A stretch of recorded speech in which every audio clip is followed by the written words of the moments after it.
districts that we are up to speed with the rest of the counties, and our CNAVs have been turned in and approved by state. So it's now in the hands of the Department of Local Government and Finance to review them and to set rates. So we'll get our 1782 notices. The only thing I want to tell everyone is we're still missing about 1,700 homestead verifications. And I have the list out on our website, but this will be a huge impact on these certified net assessed values if we take those off. I mean, I talked to a couple of the trustees last night at the meeting, and I might actually break the list into different things so they can give me some feedback if the house is sitting empty, or if someone just doesn't know what's going on, that they need to come back. But when we get ready to do our abstract in the spring, if we take all those 1,700 homesteads off, that'll really lower our rates we get, because the assessed value will go up, but then we might have to turn around once they get their bill and change them right back down. So I remember when you mailed those out to the taxpayers, what other avenues are we taking to raise public awareness with that? I saw that Don had a good message out. October, I put a brief thing in the newspaper. Brian did a story for me. Then the last thing we did was another brief thing in the paper that we were putting it on, of the list of missing ones on our actual homepage. That brought another back in, but we've only went from about 2,000 down to, we've only got 300. So I think we're just gonna have these stubborn last few that either they just don't understand what's going on or required. That's why I thought maybe if we went more local with the trustees, somewhere to drive by more often or something. I would consider mailing out, if it were me, I would consider mailing out to the remaining 1,700. And just give them, we Right, have to because- notify them one more time, we're taking it off. Yeah, I mean, because they, and just make it real obvious that they better do this or they're The gonna. only reason it scares me is because if I mail that out and there's 200 that aren't qualified out of that 1,700, it's nothing more than them signing it and turning back in, and we didn't fight anyone. The way we leave it right now, where they have to come in and verify in my office, that means they have to show me their driver's license, that they're actually a resident. If I mail it out and allow them to mail it right back in, Tell them they have to bring it in. you Mail have it to out. do that.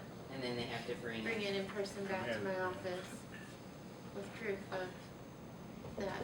But that would be the other thing, I guess, is to do an actual mailing, which is payment. And I can use the ineligible homestead fund that was brought before you guys, that I have about $13,000 in to do that mailing. So it'll just be the cost of printing them, printing them, I the think envelopes. do everything we possibly can do. I do too, because I don't want to take the time to take them all off just to 3 months later put them back on. And that's pretty much because the state's making us take them off, but they're not holding to their removing them for a year to make them reapply. So we're doing a correction to put them right back on if they prove that's the primary residence. And I think some of them will still be, when they get a bill in their hand that's twice as high in May, will be their notice that they need to do something. I still think that's gonna happen, as much as I hate to say. In your packet was an update from Microwave Networks on the fourth quarter for computers. And last thing on our agenda is comp time. Is that Pam? Is it? Yes. Through October the 27th, looks like for 2012, we have a total of $4,671 for comp time. And for 2013, with the minimal raise, it's only about a difference of $151. So I think basically what we're looking for here today is, do we want to pay out at the end of the year? Or do we want to go ahead and allow them to roll it over with the difference of only $151 because of wage increase?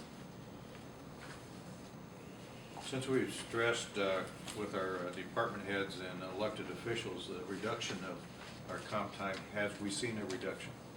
Yes, we have. The majority that we have on here now are sheriff, jail, and clerk. Obviously clerk, I believe, because of the election here. And sheriff and jail, it's going to be very hard to get away from because of what they're doing as well. Well, I think, it's at paying it out right now is at $6,232.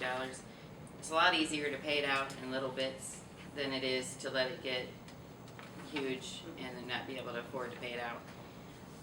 I would be for paying it out only because I know what a problem comp time balances can turn into. Is that form of a motion? Yeah, I'll make that a motion. We have a motion, do we have a second? I second. Any additional discussion? Those in favor signify by your right hand. Those opposed, the same.